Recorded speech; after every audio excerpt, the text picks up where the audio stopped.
Hello दोस्तों, स्वागत है आपका मेरे यूट्यूब चैनल में। तो जैसा कि हमने लास्ट क्लास में डिस्कस किया था एनसीईआरटी ज्योग्राफी का, हम कक्षा 6 की जो एनसीईआरटी है भूगोल की, ज्योग्राफी की, उसका हमने पहला चैप्टर ये सौर मंडल में पृथ्वी, ये हमने लास्ट वीडियो में डिस्कस किया था पूरा। अगर आपने ये पूरा वीडियो नहीं देखा है पिछला वाला तो आप देख सकते हैं। इसमें हमने सौर मंडल में पृथ्वी का जो चैप्टर है, चैप्टर नंबर 1 है, इसको हमने डिस्कस किया था। तो हम अपने चैनल पे ज्योग्राफी के क्लास 6 to 12 के सारे चैप्टर्स को, जो भूगोल हुआ, इतिहास हुआ और आपका साइंस हुआ, राजनीति विज्ञान हुआ, सबका एक एक करके चैप्टर्स का एनालिसिस करेंगे, पूरा पढ़ेंगे डिटेल में। मैंने ये चैप्टर जो था लास्ट में आपको डिस्कस किया था। इसमें हमने क्या क्या पढ़ा था, मैं थोड़ा सा आपको रिवाइज करा देता हूँ। देखिए, इसमें हमने पढ़ा था कि खगोलीय पिंड क्या होते हैं। मैंने ये आपको बताया था खगोलीय पिंड क्या होते हैं, वो सभी वस्तुएं जो रात के समय आसमान में चमकती हैं, खगोलीय पिंड। फिर मैंने तारे के बारे में बताया था कि तारे क्या होते हैं, ठीक है। खगोलीय पिंड और तारों में क्या अंतर है ये बताया था मैंने आपको। फिर नक्षत्र मंडल के बारे में बताया था, इसमें अर्सा, मेजर, बिग बियर ये क्या है। ध्रुव तारा क्या क्या ध्रुव तारा किस दिशा में रहता है, इसका हम क्या हेल्प लेते हैं, ध्रुव तारे के बारे में बताया था। ग्रह क्या होते हैं, मैंने ये बताया था आपको लास्ट क्लास में। और उपग्रह क्या होते हैं, ग्रह, उपग्रह। और हर ग्रह को मैंने जो सूर्य से दूरी के क्रम में डिटेल में डिस्कस किया था, और हर ग्रह के कितने उपग्रह हैं ये भी हमने बताया था आपको लास्ट क्लास में, पूरा आप वीडियो देखिएगा। फिर सौर मंडल के बारे में हमने डिस्कस किया था। सौर मंडल में सूर्य क्या है इसके बारे में बताया था, ग्रह क्या है ये बताए थे मैंने सारे आपको, ठीक है। उसके बाद में बौने ग्रह क्या होते हैं ये बताया था मैंने आपको। और पृथ्वी, पृथ्वी का आकार कैसा है, भू आब जैसा है, ये बताया था मैंने आपको, ठीक है। और नीले रंग की क्यों दिखाई देती है पृथ्वी, ये मैंने आपको बताया था। और पृथ्वी एक अद्भुत ग्रह क्यों है ये आपको मैंने लास्ट क्लास में डिस्कस किया था। प्रकाश की गति डिस्कस की थी, कितना टाइम लगता है सूर्य को, प्रकाश को पृथ्वी तक पहुंचने में, 8 मिनट का समय, ये मैंने बताया आपको। नील आर्मस्ट्रॉन्ग पहला व्यक्ति था जिसने चंद्रमा पे रखा। और मैंने ये क्वेश्चन आपको दिया था कि कौन सा भारतीय चंद्रमा पर गया था, तो इसका आंसर क्या होगा दोस्तों, राकेश शर्मा। पहला अंतरिक्ष यात्री जो चांद पर गया था वो भी राकेश शर्मा, ठीक है। चंद्रमा, इसके बारे में हमने आपको बताया था, आकार के बारे में बताया था। सूर्य कितना बड़ा है पृथ्वी की तुलना में, मैंने ये आपको बताया था, ठीक है। और कितनी दूरी पे है चंद्रमा ये बताया गया था। उपग्रह क्या होते हैं, मानव निर्मित उपग्रह क्या है, पहला मानव निर्मित उपग्रह कौन सा था, ठीक है। तो भारत देश का जो पहला मानव निर्मित उपग्रह था वो था आर्यभट्टा। क्या था दोस्तों, आर्यभट्टा। और जो सबसे पहला जो मानव निर्मित उपग्रह था पूरे वर्ल्ड में, उसका नाम क्या था दोस्तों, स्पुतनिक। क्या नाम था उसका, स्पुतनिक 1, ठीक है। ये आपको छोटी छोटी चीजें जो मैंने आपको पिछली क्लास में डिस्कस की थी, ठीक है दोस्तों। शुद्ध ग्रह क्या होते हैं ये मैंने बताया था, जो मंगल और बृहस्पति की कक्षाओं के बीच पाए जाते हैं छोटे ग्रह। उल्कापिंड क्या होते हैं, जो रात में आसमान में जो बिजली तारे टूटते हुए दिखाई देते हैं, उसका मतलब क्या होता है, वो उल्कापिंड होते हैं, ठीक है। ये आपको बताया गया था। और आकाशगंगा क्या है ये बताया था, हमारी आकाशगंगा का नाम क्या है, मिल्की वे, ये बताया गया था। और आकाशगंगा मिलकर किसका निर्माण करती है, ब्रह्मांड का। ये सब आपने लास्ट क्लास में डिस्कस किया था, ठीक है दोस्तों। और ये सारे क्वेश्चंस मैंने आपको एक एक करके सॉल्व कराए थे लास्ट क्लास में। तो अभी ये हमारा पहला चैप्टर फिनिश हो गया, अब हम करेंगे दूसरा चैप्टर। तो ऐसे हम हर चैप्टर को पढ़ने से पहले पिछले चैप्टर को रिकैप करेंगे, पूरा रिवाइज करेंगे, और फिर हम चैप्टर डिटेल में दूसरा स्टार्ट करेंगे। तो आज का हमारा जो टॉपिक है चैप्टर नंबर 2 है, वो है ग्लोब। ग्लोब जो कि उसका मतलब ग्लोब अक्षांश और देशांतर, ठीक है। इसके बारे में हम पूरा आज जानेंगे। दोस्तों स्टार्ट करते हैं अपना वीडियो। और अगर आप मेरे चैनल पर नए हैं तो आप मेरे चैनल को लाइक और सब्सक्राइब करिए, अपने दोस्तों के साथ शेयर करिए, और कमेंट बॉक्स में कमेंट करते रहिए। देखिए दोस्तों, पिछले अध्याय में आप पढ़ चुके हैं कि हमारी पृथ्वी गोलाकार नहीं है। कैसी है हमारी पृथ्वी, भू आबकार की है, ठीक है। यानी ध्रुवों पे ऊपर की साइड में थोड़ी चपटी है, यहाँ पे चपटी हो गई है ध्रुवों पे। ये क्या है, हमारे ध्रुव है, ऊपर की साइड ध्रुव है, यहाँ पे पृथ्वी क्या चपटी हो गई, तो पूरी तरह से गोलाकार नहीं है, अंडाकार टाइप की या भू आब टाइप की है। ये मैंने पिछली क्लास में डिस्कस किया। ये उत्तर एवं दक्षिणी ध्रुवों पर थोड़ी चपटी है और मध्य में थोड़ी उभरी हुई है। यहाँ पे ध्रुवों पे थोड़ी चपटी है और यहाँ पे थोड़ी सी उभरी हुई है, ठीक है ना। क्या आप कल्पना कर सकते हैं ये कैसी दिखती है। इस संबंध में जानकारी प्राप्त करने के लिए आप अपनी कक्षा में सावधानी पूर्वक ग्लोब को देखिए। आपने ग्लोब देखा है इस तरह का, देखिए ये जो इमेज दिख रही है आपको, ऐसा होता है ग्लोब, आपने देखा है ग्लोब, ठीक है। ये ग्लोब होता है। आप अगर कहीं भी, अगर आप क्लास 6-7 में, तो मैं आपको सजेस्ट करूंगा कि आप ऐसा ग्लोब एक बाजार से खरीद के लाइए और इसको अपने घर में रखिए, टेबल पे रखिए। इससे क्या है, आपको देखते रहिए, इसको आप में सारे जो अर्थ पे जितने भी महाद्वीप है, महासागर है, उनकी पोजीशंस के बारे में पता चलेगा, आपको सबकी स्थिति पता चलेगी, और ये आपके बहुत हेल्पफुल होगा। ये ग्लोब होता है, ठीक है। ये पृथ्वी का क्या है, प्रतिरूप होता है, एक पृथ्वी का एक रूप होता है एक तरह से, और वो इस तरह से दिखाया जाता है। अब देखो ग्लोब जो होते हैं, ग्लोब पृथ्वी का क्या है, लघु रूप में एक वास्तविक प्रतिरूप है, छोटे रूप में पृथ्वी को दिखाया जाता है ग्लोब के जरिए। ग्लोब विभिन्न आकार एवं प्रकार के हो सकते हैं। बड़े ग्लोब जो आसानी से एक स्थान से दूसरे स्थान पर नहीं ले जा सकते, पॉकेट में रखने लायक ग्लोब भी होते हैं, गुब्बारे जैसे ग्लोब भी होते हैं जिनमें हवा भरी जा सकती है और आसानी से एक स्थान से दूसरे स्थान पर ले जा सकते हैं। ग्लोब स्थिर नहीं होते, उन्हें इसी प्रकार घुमाया जा सकता है जैसे कुमार का पहिया लट्टू, इसको ऐसे घुमा भी सकते हैं, इस ग्लोब को ऐसे घुमा भी सकते हैं, क्योंकि यहाँ पे ये एक्सिस दी हुई है ना, ये पॉइंट पे हिंज किया हुआ है, इसको ऐसे आप घुमाओगे घूमने लग जाएगा जैसे पृथ्वी घूमती है। ठीक है दोस्तों, अब देखिए ग्लोब पर देशों, महाद्वीप और महासागरों को उनके सही आकार में दिखाया जाता है। इसमें जैसे ये महासागर नीला नीला दिख रहा है, ये सब क्या है, महाद्वीप है। यहाँ पे आप देखोगे ये क्या है, महाद्वीप है, ये क्या है, महासागर है। तो इस तरह से दिखाया जाता है। पृथ्वी के समान किसी गोले पर किसी बिंदु की स्थिति का वर्णन करना कठिन है। अब ये प्रश्न यह उठता है कि इस पर किसी स्थान की स्थिति कैसे बताई जा सकती है। जैसे पृथ्वी है, उस पर मान लो ये जो स्थान है इसकी स्थिति बतानी है, तो कैसे बताएंगे, तो ये कठिनाई है, ये दिक्कत वाला प्रश्न है। तो इसके लिए क्या किया जाता है, हम डिस्कस करेंगे कैसे दिखाए जाते हैं। इसके लिए हमें कुछ बिंदुओं एवं कुछ रेखाओं की आवश्यकता होती है। जैसे मान लीजिए आपका ये गांव है, इसके आपके गांव में अगर हम बोले कि ये आपका घर है, तो आप कैसे बताओगे कि भाई ऐसा करो, यहाँ से एक रास्ता जा रहा है, यहाँ पे एक मंदिर है, इस मंदिर से ये वाली गली से और आप मेरे घर पे पहुंच जाओगे। तो आपको क्या रेफरेंस चाहिए होता है, कुछ क्या चाहिए होते हैं, रेफरेंस चाहिए होते हैं, जिसके रेस्पेक्ट में, जिसके मतलब सापेक्ष में आप बताते हो कि मेरा घर यहाँ है, मेरा घर राम के घर के सामने है, तो राम के घर के रेस्पेक्ट में आप बता रहे हो। ठीक है, या फिर मान लो कोई बोलेंगे आप यहाँ पे टावर है, इस टावर के बगल में मेरा घर है, तो अगर टावर नहीं होगा तो आप बता नहीं पाओगे। तो इसलिए एक रेस्पेक्ट लिया जाता है कि किसके रेस्पेक्ट में आप बता रहे हो, किसके सापेक्ष में अपना घर बता रहे हो। ऐसे ही जब ग्लोब पे आपको किसी की पोजीशन बतानी होती है तो आपको कुछ अक्षों की और कुछ बिंदुओं की और कुछ रेखाओं की जरूरत होती है। तो वही हम डिस्कस करेंगे कैसे क्या होता है ये। देखो आप देखेंगे कि एक सुई ग्लोब में झुकी हुई अवस्था में स्थित होती है, उसे अक्ष कहा जाता है। जैसे यहाँ पे देखिए ये हमारा ग्लोब है, ये हमारा क्या है दोस्तों, ये आप इसको मैं अरेंज कर देता हूँ थोड़ा सा, आपको ढंग से दिखाई देगा। ये हमारा क्या है, ग्लोब है। ठीक, तो इसमें आप यहाँ पे ये देखोगे कि ये वाली जो यहाँ पे सुई है ऐसे इसमें यहाँ पे लगी हुई है, तो ये इसके पार बीचों बीच ऐसे आ रही होगी यहाँ से यहाँ तक। ठीक है, काल्पनिक। तो ये क्या कहलाती है, इसकी अक्ष कहलाती है। और इसी पे ये ऐसे करके घूमेगी, ऐसे करके ये क्या करता है, ग्लोब घूमता है, तो इसको क्या बोलते हैं, अक्ष कहते हैं।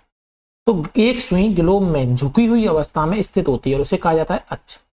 ग्लोब पर वे दो बिंदु जिनसे होकर सुई गुजरती है, ग्लोब पर वे दो बिंदु जिनसे होकर सुई गुजरती है, उत्तरी एवं दक्षिणी ध्रुव है। तो देखो यहां से होकर सुई गुजर रही है और यहां से होकर सुई गुजर रही है, तो इसको बोलेंगे क्या वाला, ये दक्षिण साइड में है, तो इसको बोलेंगे दक्षिणी ध्रुव, और इसको क्या बोलेंगे दोस्तों, उत्तरी ध्रुव। ये हो गया हमारा उत्तरी ध्रुव। उत्तर साइड में हम आपको मैंने बताया था ना पिछली क्लास में, ऊपर की साइड होता है उत्तर, नीचे की साइड होता है दक्षिण, और इसकी तरफ में क्या होता है ईस्ट, और इसकी तरफ होता है वेस्ट, पश्चिम। तो ऊपर वाला ये जो कोना होगा, ये पॉइंट जो होगा, इसको बोलेंगे उत्तरी ध्रुव, और नीचे वाला जो होगा साउथ में, ये क्या होगा, दक्षिणी ध्रुव, और ये ऐसे झुकी हुई है। ठीक है, ये हो गई हमारी अक्ष। ग्लोब को इस सुई के चारों ओर पृथ्वी की भांति पश्चिम से पूरब की ओर, पृथ्वी कहां से कहां घूमती है, तो ये अगर पश्चिम है तो ये पूरब है, तो पृथ्वी हमेशा पश्चिम से पूरब की ओर, कहां से कहां घूमती है बच्चों, पश्चिम से पूरब की ओर। पृथ्वी ऐसे घूमती है पश्चिम से पूरब की ओर, घुमाया जा सकता है। लेकिन याद रखें इन दोनों में एक अंतर है, पृथ्वी पर वास्तव में ऐसी कोई सुई नहीं होती। अब आपको क्या लगता है कि पृथ्वी पर ऐसी कोई सुई होती होगी आर पार, नहीं, ये तो हमने क्या है दिखाने के लिए बताई है। ग्लोब पे ये अपने अक्ष पर चारों ओर घूमती है, जो एक काल्पनिक रेखा है। तो ये जो अक्ष है ना, ये अक्ष, ये जो ऐसे सुई नहीं होती इसमें कोई, ये तो क्या ग्लोब में दिखाई गई है, लेकिन पृथ्वी पे थोड़ा ना होगी सुई। आपको लगता है पृथ्वी खोदेंगे तो सुई मिलेगी, नहीं, ये क्या एक काल्पनिक रेखा है। आप वैज्ञानिकों ने ये माना है कि यहाँ पे एक से एक लाइन है, उस लाइन के चारों तरफ ये पृथ्वी ऐसे घूम रही है। ठीक है, चारों तरफ घूमती रहती है उस अक्ष पे, तो इसी को अक्ष बोल दिया गया। ये क्या काल्पनिक रेखा है। ठीक है दोस्त, एक अन्य काल्पनिक रेखा भी ग्लोब को दो बराबर भागों में बांटती है। ऐसी एक और काल्पनिक रेखा बांटी मानी गई है जो ग्लोब को दो बराबर भागों में बांटती है, और उसे कहा जाता है विषुवत वृत्त। जैसे मान लो ये हमारा ग्लोब हो गया, ठीक है, ये हो गया हमारे अक्ष, ये हो गया उत्तरी ध्रुव, ठीक है बच्चों, ये हो गया हमारा दक्षिणी ध्रुव, और इस पे एक बीचों बीच यहाँ पे ऐसे बीचों बीच जो ये तो ऐसे बांट रही है, लेकिन एक ऐसे एक रेखा है जो इसको दो बराबर भागों में, ये आधा भाग हो गया, ये आधा भाग, इस जो काल्पनिक रेखा है जो ग्लोब को दो बराबर भागों में बांट रही है, इसको क्या बोला गया बच्चों, विषुवत वृत्त। क्या बोला गया इसको, विषुवत वृत्त। ठीक, ओके, और इंग्लिश में क्या बोलते हैं इसको, इक्वेटर। इक्वेटर जो आधा आधा बांटता है, इक्वेटर। ठीक है, तो इसे कहा जाता है विषुवत वृत्त। ये आपको समझ में आया, यहाँ तक समझ में आ गया। तो देखो इस वाले में क्या है, ये वाली जो लाइन है, ये जो लाइन देख रहे हैं आप, ये क्या कर रही है, बिल्कुल आधा बांट रही है। आपको सर ये नीचे तो आधा नहीं दिख रहा बच्चों, ये आधा आपको फोटो में नहीं दिख रहा, बाकी आधा नीचे है, सही सेम ऊपर है ना, इतना ही नीचे भी है, दक्षिणी ध्रुव यहाँ पे होगा।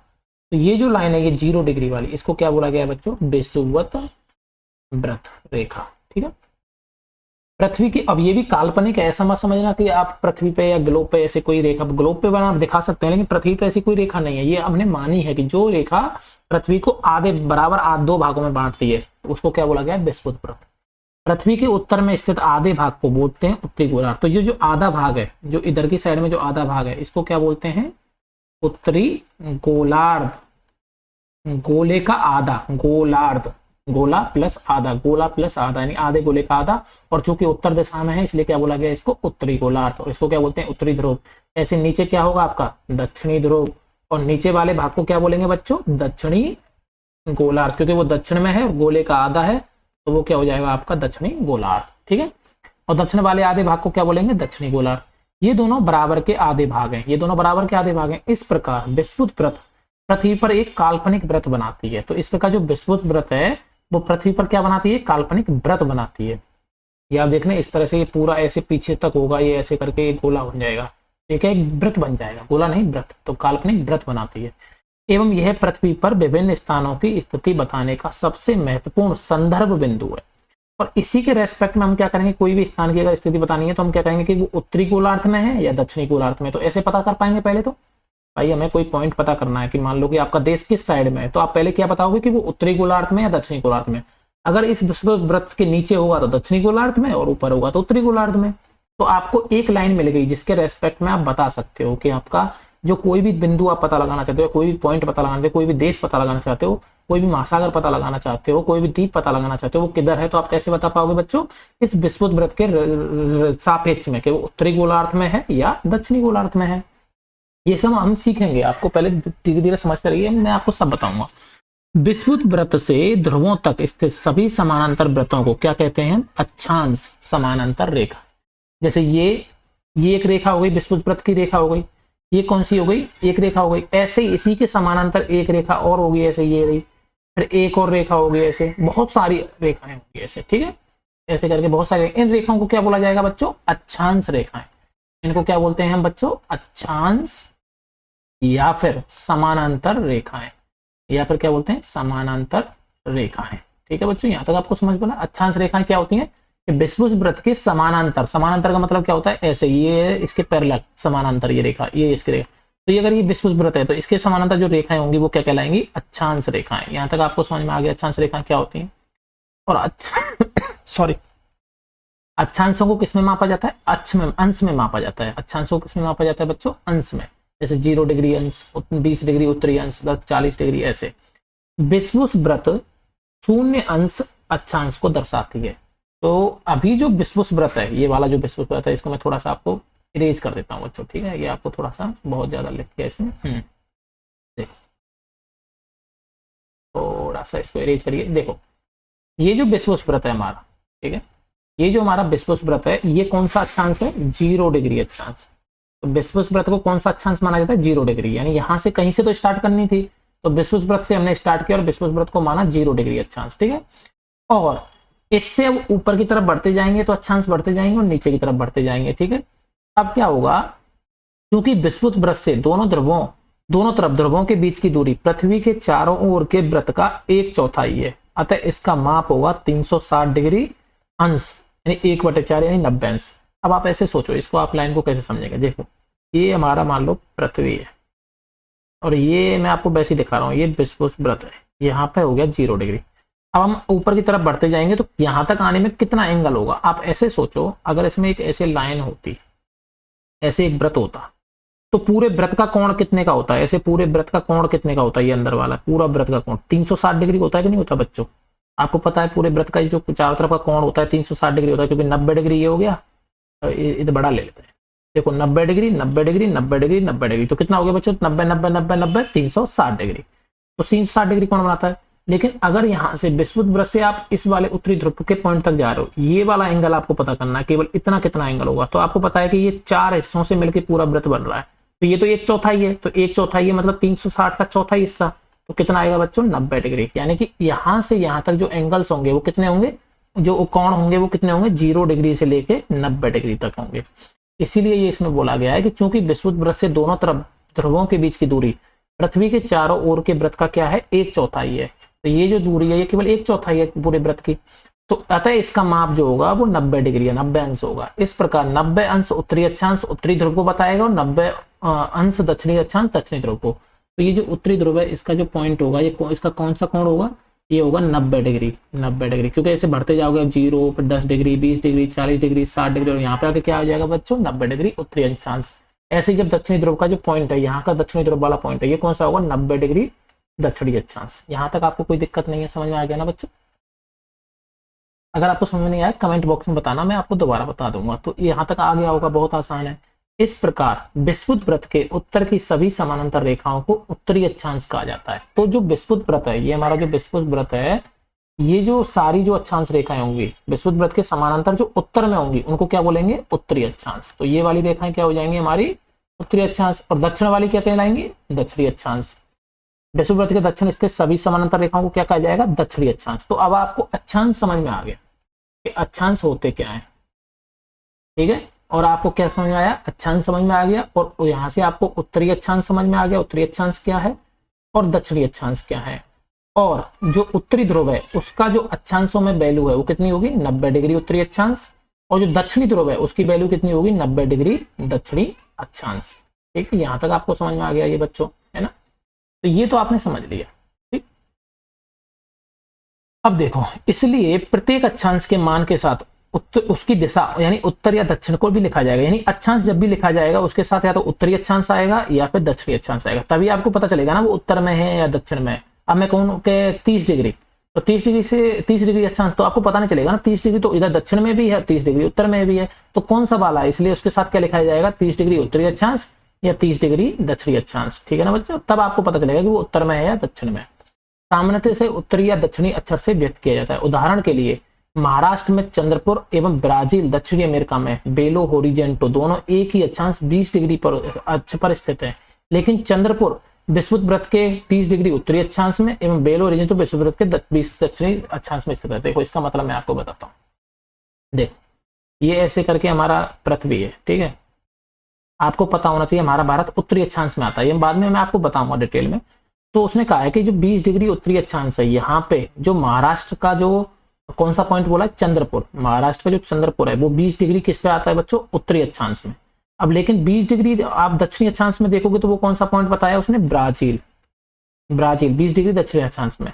तो अगर आप कह दो कि चंद्रपुर जो है वो 20 डिग्री अक्षांश पे है तो ये तो गलत रहेगा ना आंसर, क्योंकि आपने ये तो बताया नहीं कि वो उत्तर में है कि दक्षिण में। तो 20 डिग्री अक्षांश पे तो ब्राजील भी है, इधर चंद्रपुर भी है, तो कौन से वाला 20 डिग्री, तो आप कहोगे उत्तरी अक्षांश, तब आपका आंसर क्या होगा पूरा माना जाएगा। इसलिए हम कहते हैं कि चंद्रपुर 20 डिग्री उत्तरी अक्षांश पे है और बेलो होरिजोंटे 20 डिग्री दक्षिणी अक्षांश पे है, ठीक है ना। अब आप देखो बच्चों, इसमें एक चीज और कंसेप्ट समझने का है, एक और चीज समझनी है जो आपको वो मैं समझाता हूँ।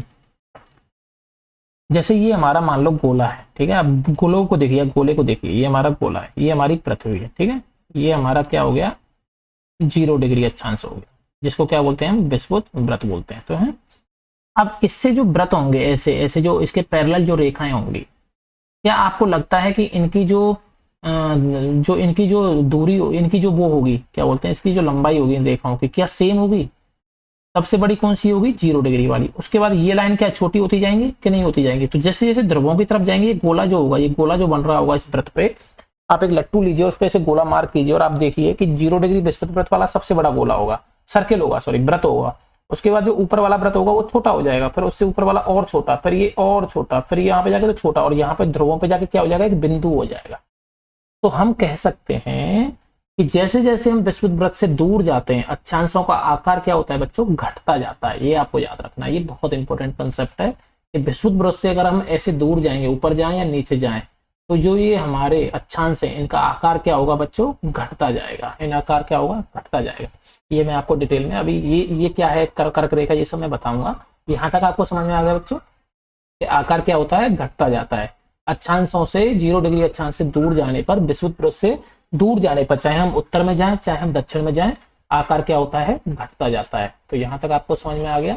अभी इसको और डिटेल में बताते हैं। अभी मैं आपको ये बताता हूँ कि इनका मतलब क्या है अक्षांश रेखाओं का। देखो, अब हमें जानना है महत्वपूर्ण अक्षांश रेखाएं या समानांतर रेखाएं। विषुवत वृत्त 0 डिग्री, ये विषुवत वृत्त क्या है 0 डिग्री।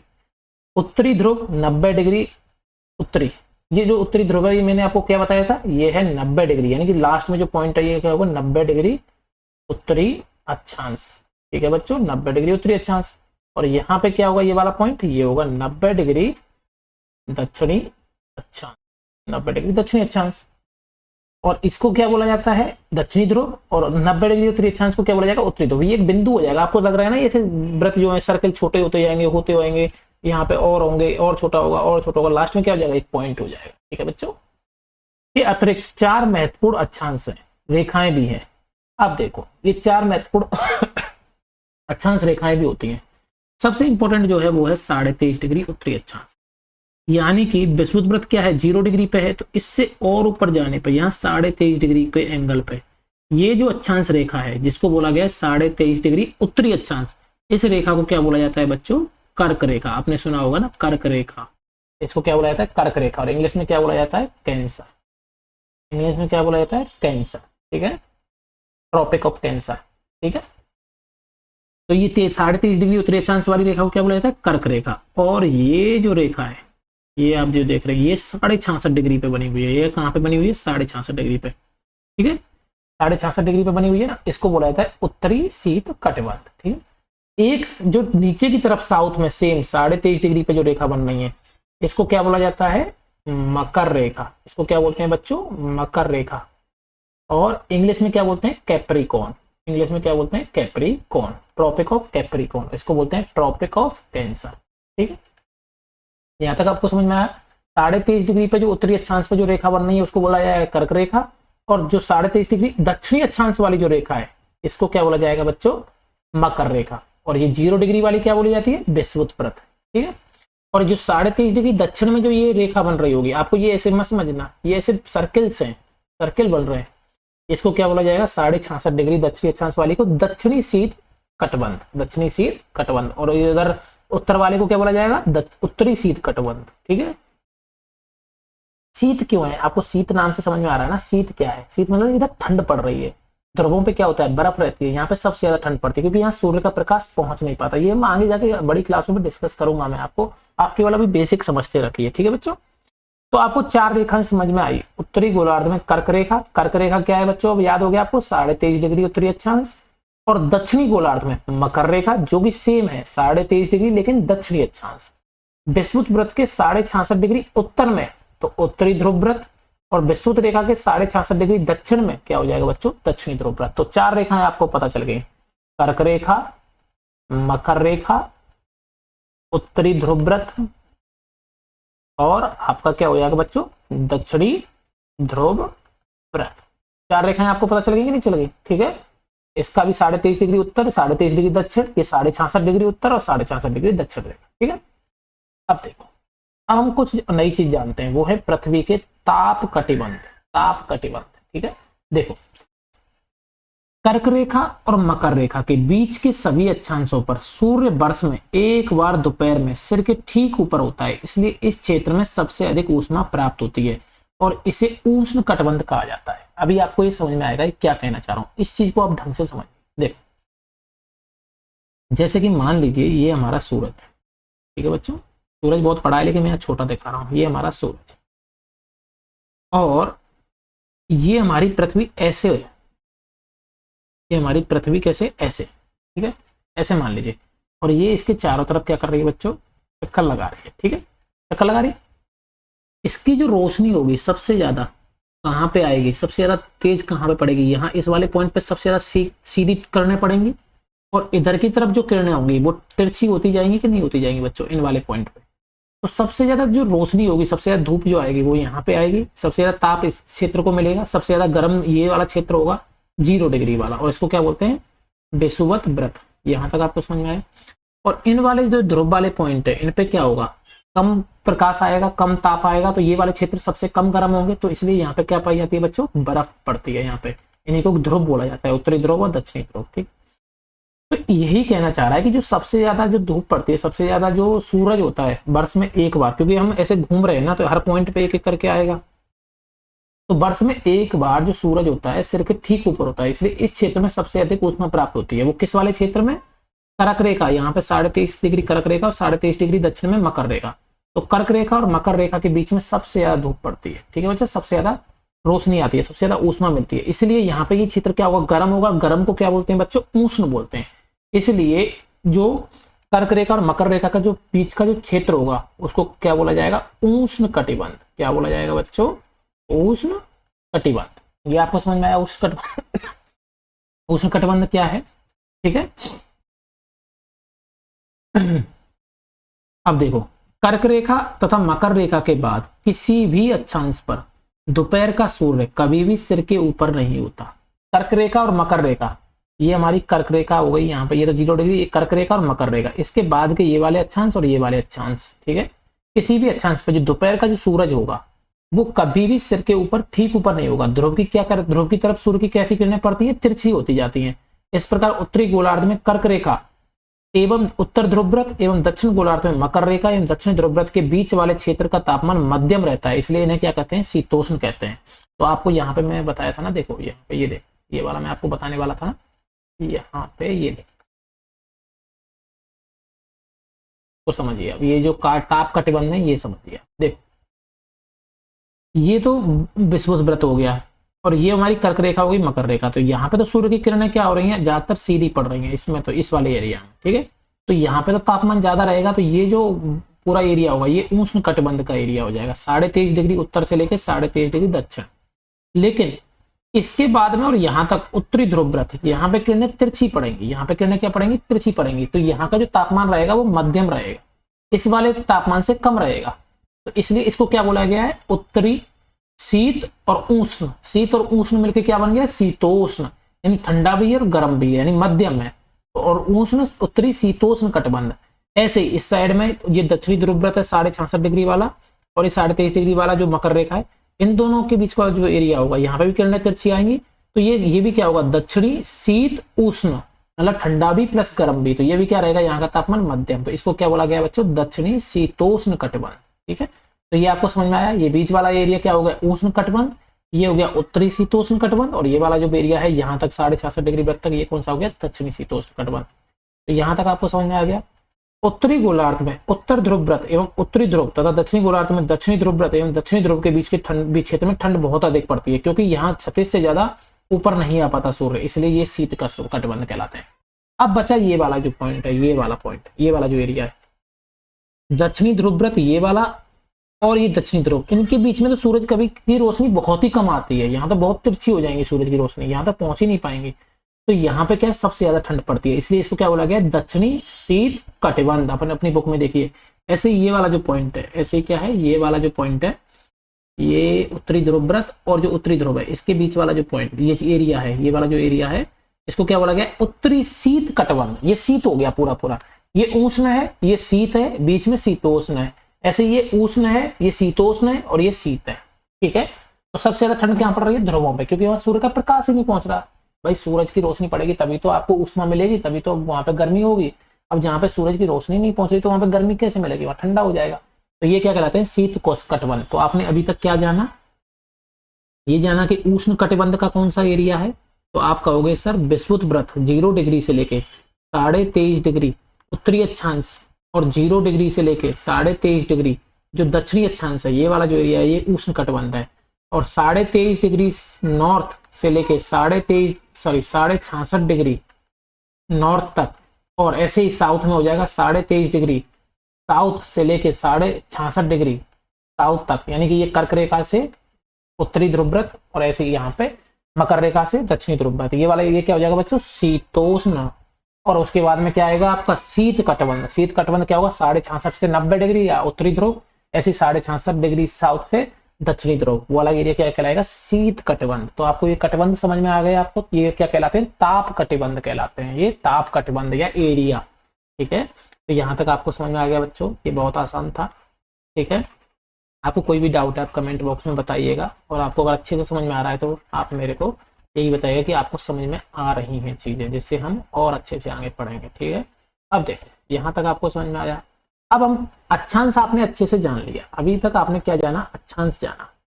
अभी तक आपको अक्षांश समझ में आ गया बच्चों, अक्षांश रेखाएं समझ में आ गई, विषुवत वृत्त समझ में आ गया, ठीक है, करक रेखा समझ में आ गई, मकर रेखा की स्थिति समझ में आ गई सॉरी, उत्तरी ध्रुव वृत्त समझ में आ गया, दक्षिणी ध्रुव वृत्त समझ में आ गया, सारे ताप कटिबंध आपको समझ में आ गए। ये आपने अभी तक सीख लिया। ठीक है बच्चों, ये आपने अब तक सीखा। अब हम सीखने जा रहे हैं देशांतर। क्योंकि क्या आपको लगता है कि कोई भी देश की स्थिति आप ऐसे इससे बता पाओगे कि ये 20 डिग्री उत्तरी अक्षांश पे है, 20 डिग्री दक्षिणी अक्षांश पे, तो उससे क्या किसी देश की स्थिति पता चल पाएगी? नहीं। उसके लिए आपको एक और रेफरेंस चाहिए, जो होगी देशांतर रेखाएं। तब आप कह पाओगे कि इस वाली लाइन पे और इस वाली लाइन पे ये वाला बिंदु है, तब आप इसकी एग्जैक्ट स्थिति बता पाओगे। इसलिए आपको अब क्या जानना है बच्चों? देशांतर। ये वाली जो रेखाएं ऐसे जो काट रही हैं, ये तो हो गई अक्षांश। अब जो ऐसे काटेंगे वो क्या कहलाएंगे बच्चों? देशांतर। तो अभी हम क्या सीखेंगे? देशांतर। तो देखो, कोई भी स्थान की स्थिति को बताने के लिए उस स्थान के अक्षांश के अतिरिक्त कुछ और जानकारियों की भी आवश्यकता होती है। आप देख सकते हैं कि प्रशांत महासागर में स्थित टोंगा द्वीप एवं हिंद महासागर में स्थित मॉरिशस द्वीप एक ही अक्षांश पे हैं, जो कि क्या है? 20 डिग्री दक्षिणी अक्षांश।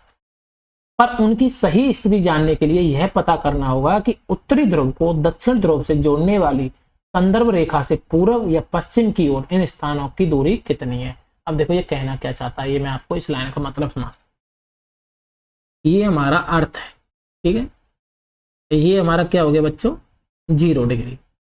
ये हो गया हमारा उत्तरी अक्षांश, ये सारे उत्तरी अक्षांश हो जाएंगे। ऐसे ये क्या हो जाएंगे? हमारे दक्षिणी अक्षांश। ठीक है, अब देखो जो कोई भी पॉइंट इस मान लो इस वाली लाइन पे है, कोई मान लो 30 डिग्री वाली लाइन पे है, इस पे 30 डिग्री उत्तरी अक्षांश पे है, कोई बिंदु इस 30 डिग्री उत्तरी अक्षांश पे, तो ये वाला पॉइंट भी 30 डिग्री उत्तरी अक्षांश पे क्योंकि इसी लाइन पे है, तो ये वाला पॉइंट भी 30 डिग्री पे, ये भी 30 डिग्री पे है। तो आप कैसे अंतर बता पाओगे कि ये वाला पॉइंट कौन सा है, ये वाला पॉइंट कौन सा है, ये वाला पॉइंट कौन सा है? ये सब तो उत्तरी अक्षांश पे ही है। यानी इस वाले वृत्त पे, ये इस वाला जो वृत्त ऐसे बन रहा होगा, इस वाले वृत्त पे जितने भी बिंदु होंगे वो किस पे हैं बच्चों? 30 डिग्री उत्तरी अक्षांश पे। क्योंकि ये तो मैं इस ग्लोब के पीछे भी तो होगा, इसलिए मैंने काल्पनिक दिखा दिया। तो इस पे जितने भी बिंदु होंगे आप कैसे बता पाओगे कि ये पॉइंट कौन सा, ये पॉइंट कौन सा? क्योंकि सारे तो उत्तरी अक्षांश पे है। इसके लिए आप क्या होगा कि एक और रेखा की जरूरत पड़ेगी, जिसको बोला जाएगा देशांतर रेखा है। तो ऐसे एक देशांतर रेखा जो बीचों बीच या उत्तरी ध्रुव से दक्षिणी ध्रुव तक आएगी, ऐसे, तब आप बता पाओगे कि इस देशांतर रेखा के पूरब में या पश्चिम में। तब आप डिफरेंस कर पाओगे कि पूरब में कितना एंगल पे है और पश्चिम में कितना एंगल पे। तो इस तरह से फिर जो रेखाएं बनेंगी ये क्या कहलाएंगे बच्चों? देशांतर। इस तरह के जो व्रत बनेंगे पूरी पर्थ पे, ये कहलाएंगे आपके देशांतर। तो इनको क्या बोला जाता है? उत्तरी ध्रुव से दक्षिणी ध्रुव को मिलाने वाली जो काल्पनिक रेखा है, इनको क्या बोला जाता है? देशांतर। अब इन्हीं को हम जान रहे हैं। तो उत्तर ध्रुव को दक्षिण ध्रुव से जोड़ने वाली संदर्भ रेखा से पूर्व या पश्चिम की ओर इन सितारों की दूरी कितनी है? इन संदर्भ रेखाओं को क्या बोला जाता है? देशांतरीय यामोत्तर। इनका नाम क्या रख दिया बच्चों? देशांतरीय याम्योत्तर। ये आप नाम याद रखना, देशांतरीय यामोत्तर। ठीक, और उनके बीच की दूरी को देशांतर के अंशों में मापा जाता है। प्रत्येक अंश को मिनट में और मिनट को सेकंड में विभाजित किया जाता है। ये अर्धवृत्त हैं और उनके बीच की दूरी ध्रुवों की तरफ बढ़ने पर घटती जाती है, उन ध्रुवों पर क्या होती है? शून्य हो जाती है, जहां सभी देशांतरीय यामोत्तर आपस में मिलती है। इस लाइन का, इस पैराग्राफ का मतलब मैं आपको यहां से यहां तक समझाता हूँ। ठीक है, देखो इसको मैं आपको ऐसे बताता हूँ। ठीक है, यहाँ पे थोड़ा सा ये इस पे बन नहीं पाएगा, ये मैं आपको ये इसी पे बताता हूँ दोबारा से अच्छे से। छोटा ही देखो,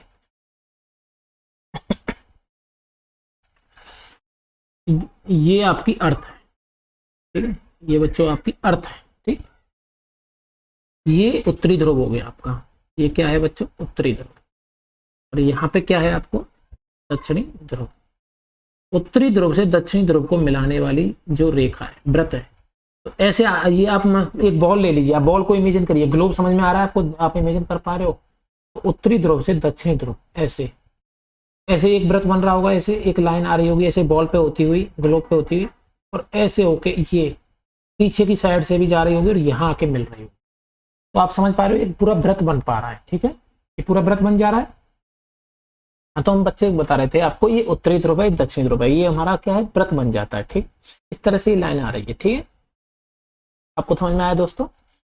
तो ये उत्तरी ध्रुव से दक्षिण ध्रुव की जो काल्पनिक रेखा है, ये जो व्रत बन रहा है, ये इसको क्या बोला जाता है, देशांतर रेखाएं बोला जाता है, देशांतर यामोत्तर बोला जा रहा है। ठीक है, अब इसका एक रेफरेंस मान लीजिए, जैसे यहाँ पे हमने इसको 0 डिग्री माना था ना, 0 डिग्री बृहस्पति व्रत, ऐसे इसको माना, एक को कहीं पे भी एक पॉइंट मान लिया और यहाँ से स्टार्ट कर दिया 0 डिग्री।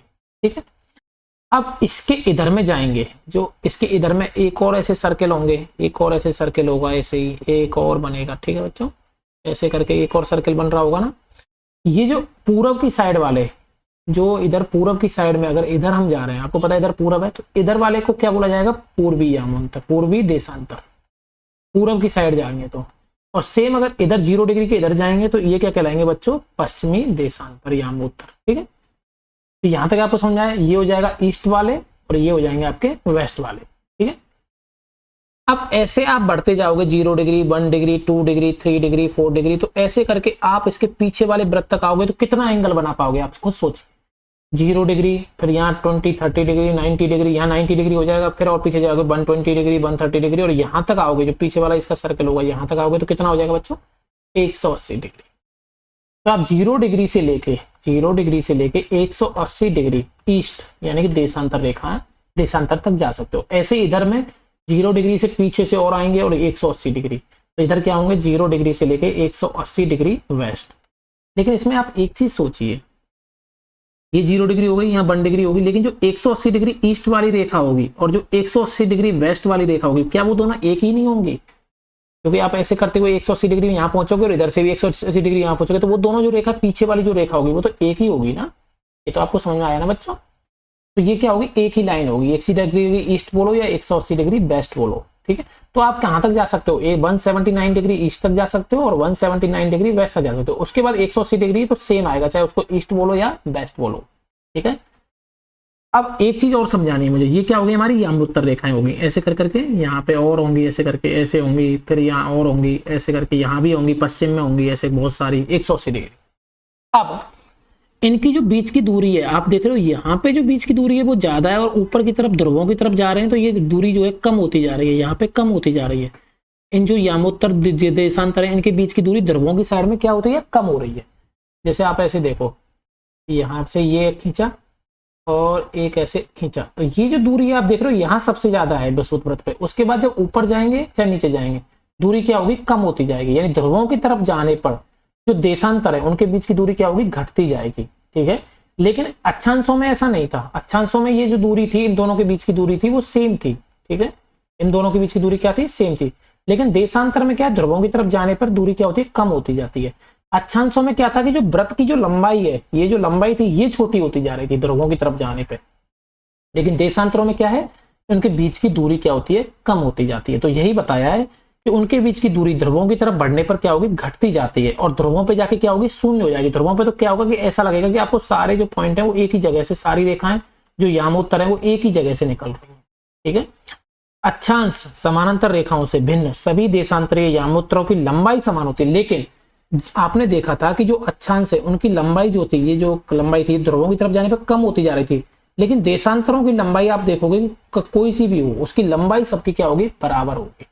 लंबाई क्या होती है बच्चों, बराबर होती है। आप खुद दिमाग में इमेजिन करके देखिए, आपको सब समझ में आएगा और ज्यादा अच्छे से इस वाले फोटो में समझ में आएगा। देखो, ये है हमारी अक्षांश रेखाएं, ये है अक्षांश रेखाएं, ये देखो सर्कल छोटे होते जा रहे हैं तो इनकी लंबाई क्या होती है, कम होती जाती है।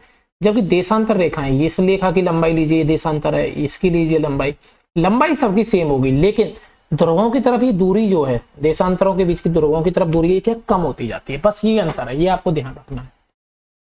और इसका कुछ आगे चल के बहुत इंपॉर्टेंट यूज भी होगा, अगले चैप्टर में आप पढ़ोगे तब आपको समझ में आएगा कि कितना यूजफुल है। ये सबकी दूरी कहाँ कम हो रही है, अक्षांशों की बीच की दूरी कम होती है सॉरी, अक्षांशों के बीच की दूरी कम होती है, देशांतरों के बीच की दूरी कम होती है, ये सब आपको आगे काम आएगा। यहाँ तक आप ये कंसेप्ट समझते चलिए, आपको समझ में आया। अब देखिए, तब सभी देशों ने यह निश्चय किया कि ग्रीनिच, जहां ब्रिटिश राजकीय वेधशाला स्थित है, से गुजरने वाली यामोत्तर से पूर्व और पश्चिम की ओर गिनती शुरू की जाए। इस यामोत्तर को प्रमुख यामोत्तर, मैंने बोला ना एक 0 डिग्री वाला जहां से स्टार्ट किया, तो 0 डिग्री वाला जो मेन यामोत्तर बोला गया वो कहां से गुजरता है, वो ब्रिटेन में है। ठीक है ना, ब्रिटिश वहां पे क्या है, ब्रिटिश की राजकीय वेधशाला ग्रीनविच में, तो इसीलिए इसको क्या बोला जाता है, ग्रीनविच रेखा भी बोला जाता है। कौन सी रेखा बोला जाता है बच्चों, ग्रीनविच रेखा भी बोला जाता है, जिसको क्या बोलते हैं, 0 डिग्री देशांतर। 0 डिग्री देशांतर को क्या बोलते हैं, ग्रीनविच रेखा। और इसी को प्रमुख यामोत्तर क्यों माना गया, क्योंकि यहां से ये ग्रीनविच से गुजरती है, जो कि यहाँ पे ब्रिटिश, ये लिखा है ना बच्चों, ये ध्यान रखना, ब्रिटिश राजकीय वेधशाला स्थित है। तो कहीं किसी को तो मारना था 0 डिग्री, जैसे विश्वव्रत में माना 0 डिग्री, ऐसे इधर भी किसी को 0 डिग्री तो मानना था।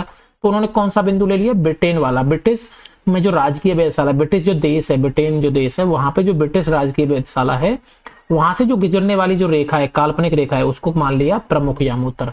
और उसके रेस्पेक्ट में, उसके सापेक्ष में, इधर पूरब में जाओगे तो पूर्वी यामोत्तर हो जाएंगे, और पश्चिम में जाओगे तो पश्चिमी यामोत्तर हो जाएंगे। तो प्रमुख यामोत्तर कौन सी हो गई, 0 डिग्री वाली, और जो कहां से गुजरती है, ब्रिटिश राजकीय वेधशाला जहां पे है, ग्रीनविच से गुजरती है। और इसका मान क्या मान लिया, 0 डिग्री देशांतर। यहां से हम 180 डिग्री पूरब में जाएंगे या 180 डिग्री पश्चिम में, ऐसे करते करते पीछे तक आएंगे तो 180 डिग्री पूरब, और ऐसे करते करते पश्चिम में आएंगे तो 180 डिग्री पश्चिम। प्रमुख यामोत्तर तथा 180 डिग्री यामोत्तर मिलकर पृथ्वी को 2 समान भागों, पूर्वी गोलार्ध और पश्चिमी गोलार्ध, जैसे आपने उत्तरी गोलार्ध दक्षिणी गोलार्ध में ऐसे बांटा था ना ऊपर नीचे, ऐसे ये वाली जो प्रमुख यामोत्तर है ये वाला, और इसके पीछे से एक आ रहा होगा 180 डिग्री वाला। जब इधर का एरिया हो जाएगा आपका पश्चिमी यामोत्तर, पश्चिमी गोलार्ध, और इधर का एरिया क्या हो जाएगा बच्चों, ये वाला एरिया इधर का क्या हो जाएगा, पूर्वी गोलार्ध, या आधे का हिस्सा। अब आप ऐसे समझ लिए कि सेब को ऊपर से नीचे तक आधा ऐसे काटिए, ऊपर से नीचा, उत्तर से दक्षिण में, तो वो क्या होगा, इधर का राइट हैंड साइड वाला पूर्वी गोलार्ध हो गया, और लेफ्ट हैंड साइड वाला पश्चिमी गोलार्ध हो गया। अगर उसको बीच में से आधा काटते आप, तो ऊपर वाला उत्तरी गोलार्ध, नीचे वाला दक्षिणी गोलार्ध। तो ये आपको समझ में आया बच्चों। इसलिए किसी स्थान के देशांतर के आगे पूरब के लिए पूर्वी और पश्चिम के लिए पश्चिमी का उपयोग करते हैं। तो देशांतर के लिए क्या यूज करेंगे, पूरब और पश्चिम। जैसे हम वहां पे क्या कर रहे थे अक्षांश में, उत्तरी अक्षांश और दक्षिणी अक्षांश। ठीक है, अब आपको समझ में आया बच्चों।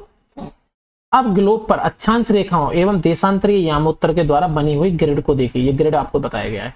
अगर आपको किसी स्थान के अक्षांश और देशांतर की सही जानकारी हो तो ग्लोब पर आप उस स्थान का आसानी से पता लगा सकते हैं। उदाहरण के लिए असम में धुबरी 26 डिग्री उत्तरी अक्षांश और 90 डिग्री पूर्वी देशांतर पर स्थित है। देखो जैसे ये हमारा ग्लोब है, इसमें भारत में आसाम है, आसाम का नाम सुना है अपने, भारत में उत्तरी पूर्वी राज्य है आसाम।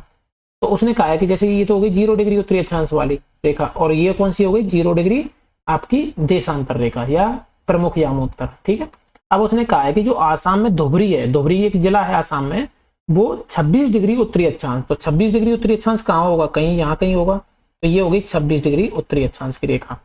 और 90 डिग्री पूर्वी देशांतर, तो आपको तो पता है 0 डिग्री है, उसके लिए 90 डिग्री कहाँ होगा, यहाँ कहीं होगा 90 डिग्री, तो ये 90 डिग्री पूर्वी देशांतर, ये वाला जो पॉइंट है ये कौन सा है बच्चों, 90 डिग्री पूर्वी देशांतर। तो ये वाला जो बिंदु होगा ये किसको बताएगा, ध्रुवरी को बता रहा है।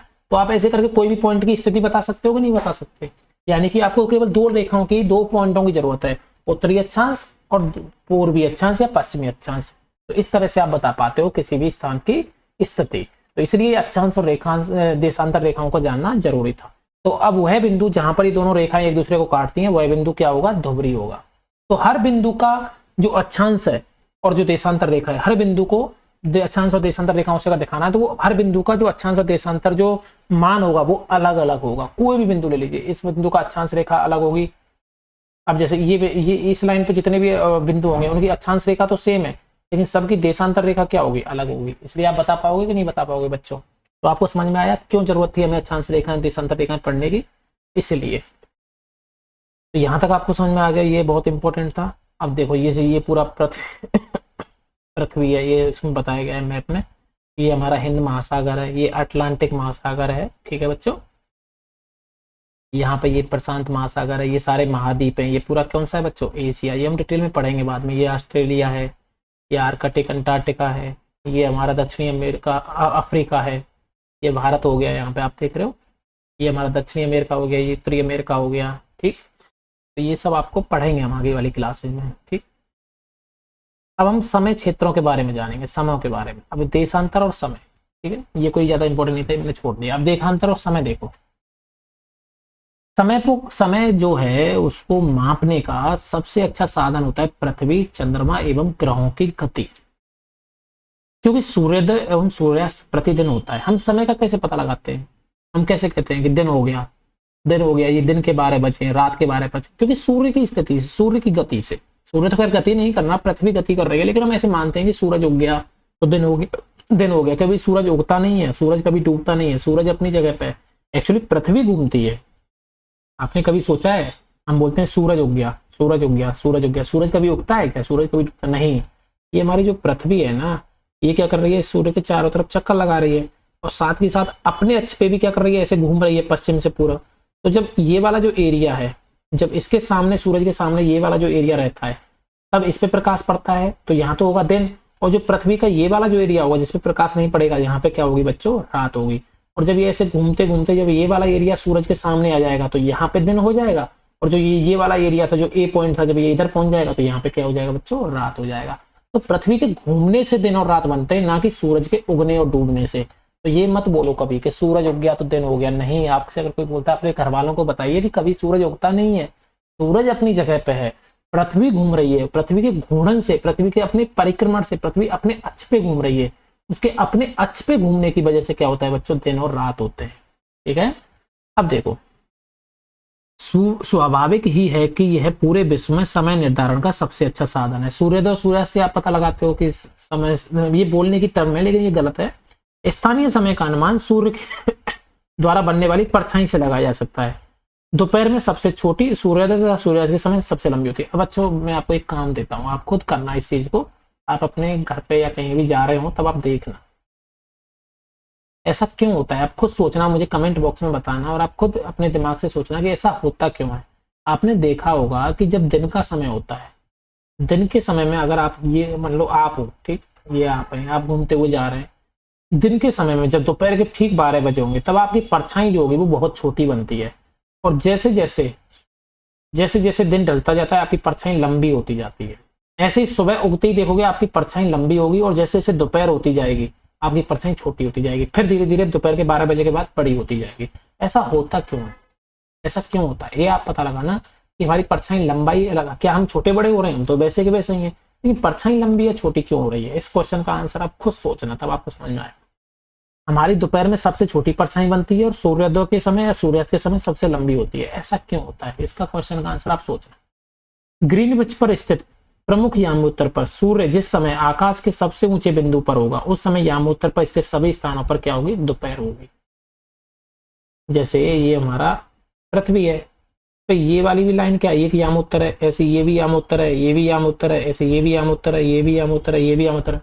तो इस वाली यामोत्तर पर जब सूरज की रोशनी सीधी पड़ रही होगी तब यहाँ पे क्या होगी बच्चों, इस वाली यामोत्तर पर जितने भी बिंदु होंगे वहां पे क्या होगी, दोपहर होगी। ठीक है, और इन वाले पे जैसे क्या होगा, सूरज की रोशनी कम पड़ रही होगी, यहाँ पे क्या होगी, अभी कम दोपहर होगी। ठीक है, अब जैसे ये पृथ्वी यूं घूमती जाएगी तो अगली यामोत्तर पे अब धूप पड़ने लग जाएगी, ये इधर आ जाएगी तो इस पे शाम होने लग जाएगी। फिर अगली वाली यामोत्तर इसके सामने आ जाएगी, ये ऐसे घूम रही है ना पृथ्वी अपने अक्ष पे, तो अगली वाली यामोत्तर जो इसके पीछे वो इसके सूरज के सामने आ जाएगी, उस पर अभी धूप हो जाएगी, ये शाम होती जाएगी, और यहाँ पे फिर धीरे धीरे क्या होगा, रात हो जाएगी, और इधर से क्या होगा, सूर्य, और जो ये वाली यामोत्तर जो यहाँ पे थी वो घूमते घूमते सूरज के सामने आ जाएगी, तो वहां पे दिन हो जाएगा, फिर धीरे धीरे दोपहर होगी, और उसके बाद फिर शाम हो जाएगी। यही चक्कर आपका खटता लगता रहता है। ठीक है, ये आपको समझ में आ गया। क्योंकि पृथ्वी क्या है, पश्चिम से पूर्व की ओर चक्कर लगाती है, अतः वे स्थान जो ग्रीनविच के पूरब में है, तो जैसे आप ये सोचो कि ये हमारी पृथ्वी है और ये हमारा ग्रीनविच रेखा है 0 डिग्री वाली, इसके जो पूरब में जो स्थान है और इसके जो पश्चिम में स्थान है, आपको पता है पृथ्वी ऐसे घूम रही है पश्चिम से पूरा, तो सबसे पहले सूरज किधर आएगा, पश्चिम में। अब जो पूरब में होंगे, वो जो पूरब में जो स्थान होंगे वहां पे क्या रहेगी, रात होगी। धीरे धीरे ये घूमते हुए ऐसे, ये चक्कर तो ऐसे काट रही है, जब ये इधर आएंगे तो यहाँ पे दिन होगा।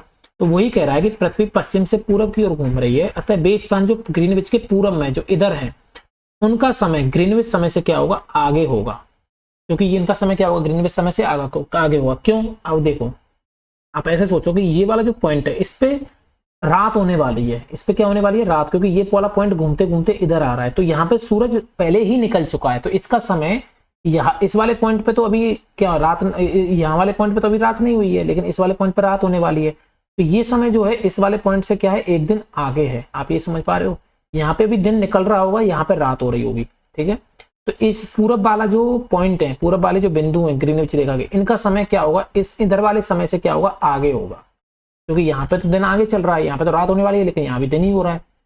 ठीक है। तो इस पे यानी कि पहले लाइट किधर आती है, ये ऐसे घूमते घूमते ही तो आया होगा, तो यानी पहले इस पे दिन हो चुका है पूरा वाले एरिया में, तब यहाँ पे ये घूमते घूमते यहाँ आ गया तो रात हो गई, और इधर जो पश्चिम में रहा होगा वो यहाँ पे आएगा, तो इस पे क्या होगा, अभी दिन होगा। तो तब जो पश्चिम में उनका समय क्या होगा, पीछे होगा, क्योंकि इधर जो एरिया में जो पश्चिम वाले में जो आधे इधर होंगे वो धीरे धीरे घूमते हुए इधर आएंगे, तो उनमें तो अभी दिन भी नहीं हुआ, तो उनमें तो अभी क्या होगा, एक दिन और पीछे चल रहे होंगे। समय के अंतर की दर की गणना निम्नलिखित विधि से की जा सकती है। पृथ्वी लगभग 24 घंटे में अपने अक्ष पर कितना घूमती है बच्चों, 360 डिग्री घूमती है। अब आप ये सोचो, देखो इसको और ढंग से समझाता हूँ डिटेल में। देखो मैं आपको हर चीज डिटेल में डीपली समझा रहा हूँ, अगर आप मेरे कंसेप्ट के हिसाब से पढ़ते जाओगे आपकी चीजें धीरे धीरे क्लियर होती जाएंगी। फिर भी आपको कोई डाउट रहता है आप मुझे बताइएगा कमेंट से, आपको बताऊँ। देखो आप ये चीज देखिए, पृथ्वी लगभग 24 घंटे में, देखो ये हमारी पृथ्वी है, ये क्या बहुत बेसिक कंसेप्ट है, लेकिन ये अगर आपको यहीं पे समझ में नहीं आएंगे, आपका ज्योग्राफी आगे आप बहुत कुछ चीजें समझ में नहीं आएंगी, फिर आपको क्या होगा, आप याद करेंगे चीजों को। आपको ज्योग्राफी में सबसे इंपॉर्टेंट चीज है कि कुछ याद नहीं करना होता, आपको सब कुछ समझना है।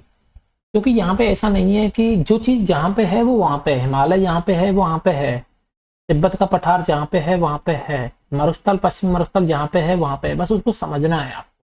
इसको आप बदल नहीं सकते, भूगोल को आप बदल नहीं सकते, ये प्राकृतिक है, तो इसलिए इसको आप समझिए, समझेंगे तो आपको चीजें ढंग से याद रहेंगी और समझ में भी आएंगी, आपको लिखने में भी आसानी रहेगी उत्तर। आप देखिए, आपको पता है कि पृथ्वी अपने अक्ष पे, ये पृथ्वी का अक्ष है, ये ऐसे घूम रही है, मैंने कहा क्या कहा, पश्चिम से पूर्व की तरफ घूम रही है, तो पूरा एक चक्कर लगाने में कितना एंगल घूमेगी, आप सोच के बताइए। ये वाला जो बिंदु है ए, जब ऐसे घूमते हुए पहले यहाँ पे आएगा, ए यहाँ आ जाएगा, और फिर ऐसे घूमते हुए यहाँ पे आ जाएगा ए, तो एक चक्कर लगाने में कितना कोण इसने घूमा, आप सोच के देखिए। 360 डिग्री घूमा कि नहीं घूमा, ऐसे गया और ऐसे गया, एक सर्कल बना दिया पूरा, तो कितना घूम गया ये पूरा एक चक्कर लगाने में 360 डिग्री। और आपको पता है कि जब ए वाला बिंदु यहाँ पे होगा तब इस पर दिन हो रहा होगा, और ये घूम के यहाँ पहुंच जाएगा तब इस पर रात हो जाएगी, और फिर घूम के यहाँ जाएगा तो दिन हो जाएगा। तो दिन से दिन, यानी मान लीजिए कि यहाँ पे 12 बज रहे थे दिन के, और जब घूम के यहाँ गया तो रात के 12 बजे होंगे, फिर यहाँ पे दिन के 12 बजे होंगे, तो 12 बजे दिन के से 12 बजे दिन का कितना घंटा हो गया, 24 घंटा। तो हम ये कह सकते हैं कि 24 घंटे में पृथ्वी ने अपना एक पूरा चक्कर कर लिया, और कितना एंगल घूमा उसने, 360 डिग्री। तो आप बच्चों ये कह सकते हो ना कि 24 घंटे में पृथ्वी कितना कोण घूम गई, कितना एंगल पे घूम गई, अपने अक्ष पे कितना डिग्री घूमा, 360 डिग्री। तो आप कह सकते हो बच्चों कि एक घंटे में कितना घूमा होगा, एक घंटे में कितना एंगल घूमा होगा, 360 डिग्री बटे 24 घंटे, तो कितना घुमा होगा, इसको भाग दोगे तो आप 15 डिग्री, कितना निकल के आएगा, 15 डिग्री। यानी एक घंटे में कितना घुमा होगा उसने, 15 डिग्री घुमा होगा। अब एक घंटे में कितने मिनट होते हैं बच्चों, 60 मिनट। एक घंटे में कितना मिनट होता है बच्चों, 60 मिनट। तो 60 मिनट बराबर 15 डिग्री घूमना। तो आप कह सकते हो ना बच्चों, इसको 15 से काट दो यानी 4 मिनट, यानी आप कहोगे कि पृथ्वी 4 मिनट में, इसको भी 15 से काट दोगे तो ये कितना बचेगा, 1 डिग्री। यानी पृथ्वी 4 मिनट में कितना घूमती है बच्चों, 1 डिग्री घूमती है। 4 मिनट में पृथ्वी, हमारी जो धरती है, अर्थ है, वो 4 मिनट 1 डिग्री कोण घूमने में, 1 डिग्री घूमने में कितना समय लगता है बच्चों, 4 मिनट। यहां से आपका समय का कैलकुलेशन होगा, बहुत इंपॉर्टेंट कंसेप्ट है, इसको आप ढंग से समझिए। 360 डिग्री घूमने में कितना लगा बच्चों, 24 घंटा। तो 1 घंटा में कितना लगा, 360 बटे 24 कर दोगे यानी 15 डिग्री। तो आप कहोगे 1 घंटा 15 डिग्री, यानी 15 डिग्री घूमने में पृथ्वी को कितना समय लगता है बच्चों, 1 घंटा। अब चूंकि 1 घंटे में कितने होते हैं बच्चों, 60 मिनट बराबर 15 डिग्री। तो आप 15 से काट दो तो आप कहोगे बच्चों 1 डिग्री घूमने में पृथ्वी को कितना टाइम लग रहा है, 4 मिनट। 1 डिग्री घूमने में कितना टाइम लग रहा है बच्चों, 4 मिनट। अब देखो 1 घंटे में 15 डिग्री और 4 मिनट में 1 डिग्री घूमती है। इस प्रकार जब ग्रीनविच में दोपहर के 12 बजते हैं तब ग्रीनविच से 15 डिग्री पूर्व में समय क्या होगा, 60 मिनट, यानी ग्रीनविच से समय से 1 घंटा आगे। अब इसको मैं आपको डिटेल में समझाता हूँ, यहां तक आपको समझ में आ गया। अब देखो बच्चों, ये हमारा ये थोड़ा दिक्कत है। देखो ये ग्रीनविच लाइन है, ठीक है, ये ग्रीनविच लाइन है 0 डिग्री वाली। मान लो यहाँ पे 12 बज रहे हैं दिन के, ठीक है, 12 बज रहे हैं, सपोज करो यहाँ 12 बज रहे हैं, ठीक है, मान लीजिए 12 बज रहे हैं दोपहर के, दोपहर पे। तो यहाँ से जो 15 डिग्री आगे वाली जो रेखा होगी, ये वाली जो रेखा होगी, ठीक है, इसको मैंने ढंग से नहीं देखा, ऐसे मान लो 15 डिग्री, ये वाली है 15 डिग्री। तो आपको पता है कि पृथ्वी को यहाँ से यहाँ तक 15 डिग्री घूमने में कितना टाइम लगता है बच्चों, 1 घंटा लगता है।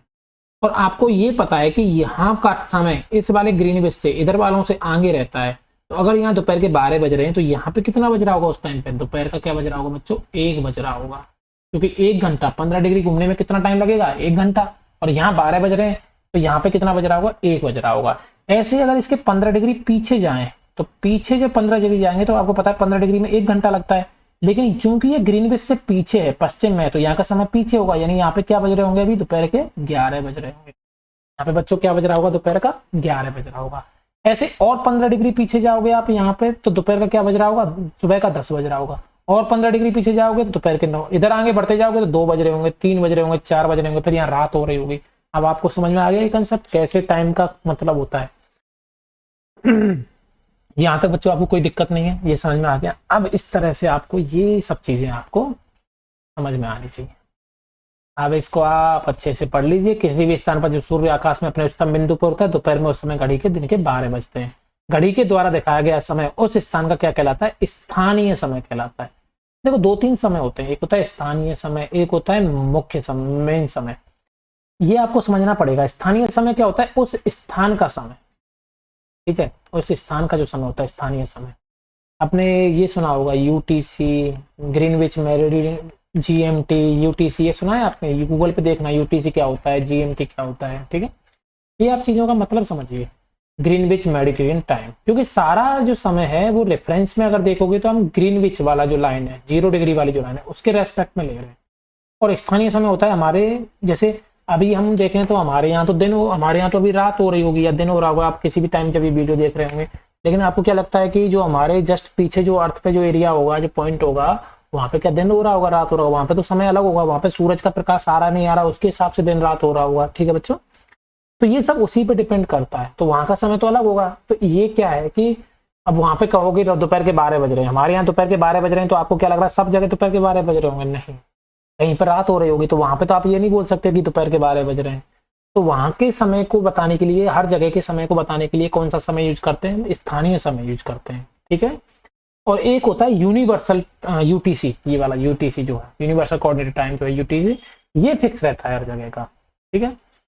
ये ग्रीनविच से लिया जाता है। ये कौन सी जगह से लिया जाता है? ग्रीनविच से लिया जाता है। ये मैं आपको भी बताता हूँ। देख, उदाहरण के लिए बहुत से देशांतरों से होकर गुजरने वाली रेलगाड़ियों के लिए समय सारणी तैयार करना कठिन होगा। भारत में गुजरात के द्वारका और असम के डिब्रूगढ़ के स्थानीय समय में लगभग 1 घंटा 45 मिनट का अंतर होगा। देखो ये गुजरात ये गुजरात का द्वारका है, यहाँ पे 68 डिग्री पूर्वी देशांतर रेखा है, ठीक है, ये ऐसे गुजरती है पूर्वी रेखा। और ये असम है डिब्रूगढ़, और यहाँ का जो है 97 डिग्री है। इन दोनों का अंतर कितना है बच्चों? देखो 97 में से आप 68 घटाओ तो आप घटाओगे 9, 6, 3, सॉरी 2, यानी 29 डिग्री, यानी 29 डिग्री मतलब 30 डिग्री, 30 डिग्री मतलब 2 घंटे का सा ऑलमोस्ट अंतर हो गया। 2 घंटे का सा ऑलमोस्ट क्या हो गया बच्चों? अंतर हो गया। तो आप देख रहे हो असम के डिब्रूगढ़ और इसमें कितना अंतर हो रहा है? 1 घंटा 45 मिनट, 2 घंटा से। तो अब यहाँ पे जो समय होगा क्या वो उसको यहाँ पे भी मान सकते हैं? नहीं, समय तो अलग होगा। इसलिए ये आवश्यक है कि देश के मध्य भाग से गुजरने वाली किसी यामोत्तर के स्थानीय समय को देश का मानक समय माना जाए। तो इन दोनों के बीच का जो पॉइंट है वो ले लिया हमने, वो कौन सा आया? 82.5 डिग्री। तो आपने क्या किया? 68 डिग्री और 97 डिग्री, इन दोनों के बीच का पॉइंट ले लिया 82.5 डिग्री। इसको हमारा मानक यामोत्तर मान लिया। हमारे समय की गणना किससे होती है? इस 82.5 डिग्री से, ठीक है। इसलिए इसके रेस्पेक्ट में चलता है हमारा दिन 82.5 डिग्री। इसलिए यामोत्तर रेखा पूरे देश का मानक समय माना जाता है। भारत में 82.5 डिग्री को मानक यामोत्तर माना गया है। तो हमारी मानक यामोत्तर क्या होगी बच्चों? 82.5 डिग्री, जिससे क्या हो, समय बराबर बराबर हो गया दोनों तरफ, ठीक है। तो हमारी जो मानक यामोत्तर है वो बच्चों क्या है? 82.5 डिग्री। अब आप सोचो यहाँ पे कहीं ग्रीनविच मेडिटेरियन लाइन होगी 0 डिग्री वाली, उसके रेस्पेक्ट में ये 82.5 डिग्री वाला कितना एंगल आगे है? आपको पता है ये 82.5 डिग्री में अगर 15 का भाग दोगे, क्योंकि आपको पता है कि 15 डिग्री में घूमने में कितना टाइम लगता है अर्थ को? 1 घंटा लगता है बच्चों। तो 82.5 डिग्री 15 का भाग दोगे तो 5 5 75, बचे कितने? 7.5, और 7.5 में आधा घंटा, तो 5 घंटा प्लस 30 मिनट, यानी 5.5 घंटे लगेंगे। यानी कि अगर ग्रीनविच मेडिटेरियन पे अगर 12 बज रहे होंगे तो हमारे भारत में उस समय कितना बज रहा होगा? 5.5 बज रहे होंगे। वो भी कब के? शाम के, क्योंकि हमारा समय आगे है। यहाँ 12 दिन के बज रहे हैं तो हमारे यहाँ 5.5 शाम के बज रहे होंगे। समझ में आया कि नहीं आया बच्चों?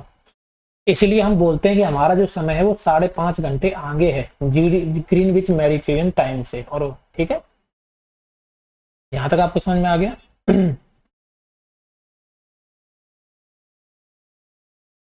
भारत जो है ग्रीनविच के 82.82 डिग्री पूरब में स्थित है तथा यहाँ का समय ग्रीनविच समय से 5.5 घंटे आगे है। क्यों आगे, ये मैंने आपको बता लिया। इसलिए जब लंदन में दोपहर के 2 बजे होंगे तब भारत में कितने बज रहे होंगे, 7:30 बजे। ये समझ में आ गया। कुछ देशों का देशांतरीय विस्तार अधिक होता है जिस कारण वहां पर एक से अधिक मानक समय अपनाए गए। उदाहरण के लिए रूस में 11 मानक समय अपनाए गए। पृथ्वी को 1 घंटे वाली 24 समय क्षेत्रों में बांटा गया है। इस प्रकार प्रत्येक समय क्षेत्र 15 डिग्री देशांतर तक के क्षेत्र को घेरता है। यहाँ तक आपको समझ में आ गया 15 डिग्री वाला क्यों है।